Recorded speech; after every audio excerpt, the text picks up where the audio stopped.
রিকশাওয়ালা ছেলেটি এখন গ্রামের সবচেয়ে কোটিপতি একজন ব্যক্তি। রিকশাওয়ালা ছেলেটি এখন গ্রামের প্রতিনিধি। বন্ধুরা, কার কথা বলতেছি হয়তো এতক্ষণে সবাই বুঝে গিয়েছেন। বন্ধুরা, আপনাদেরকে জানাই স্বাগতম দৈনিক গরিবের লড়াই নাটকের শেষ ভিডিও 115 নম্বর ভিডিওতে। বন্ধুরা, সবাই ইতিমধ্যে অনেক আশা আকাঙ্ক্ষা নিয়ে বসে আছেন দৈনিক গরিবের লড়াই নাটকের 115 নম্বর ভিডিওটি অর্থাৎ শেষ নাম্বার ভিডিওটি দেখার জন্য।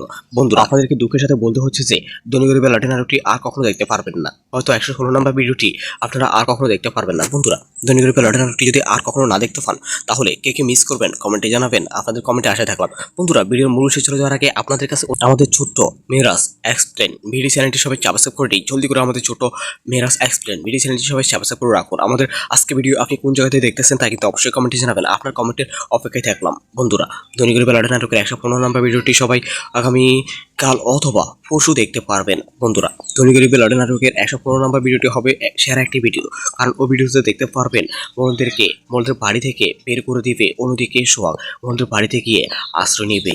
তারা অন্যদিকে বড় মোড়ল পালিয়ে যাবে লন্ডনে। অন্যদিকে দেখা যাবে ছোট ছোট যারা মোড়ল আছে তারা সবাই মোড়ল কাছে এসে ক্ষমা চাইবে। সোহাগ প্রথম অবস্থায় ক্ষমা করবে না, কিন্তু একটা পর্যায়ে গিয়ে দেখা যাবে সোহাগ মোড়লদেরকে ক্ষমা করে দিবে। তার ধারাবাহিকতার মাধ্যমে শেষ করা হবে দৈনিক গরিবের লড়াই নাটক। বন্ধুরা, আপনারা কে কে দৈনিক গরিবের লড়াই নাটকের সকল ভিডিও দেখেছেন কমেন্টে জানাবেন। আপনাদের মূল্যবান কমেন্টে আসে থাকলাম। আপনাদের কমেন্টের উপর ভিত্তি করে পরবর্তী ভিডিওর আপডেটগুলো দেওয়া হবে। আমাদের আজকে ভিডিওতে লাইক টার্গেট থাকবে মাত্র 100টি। সবাই ছোট্ট একটি ফোন করে দিন। আপনি কোন জায়গা থেকে আমাদের আজকে ভিডিও দেখতেছেন তা কিন্তু কমেন্টে জানাবেন।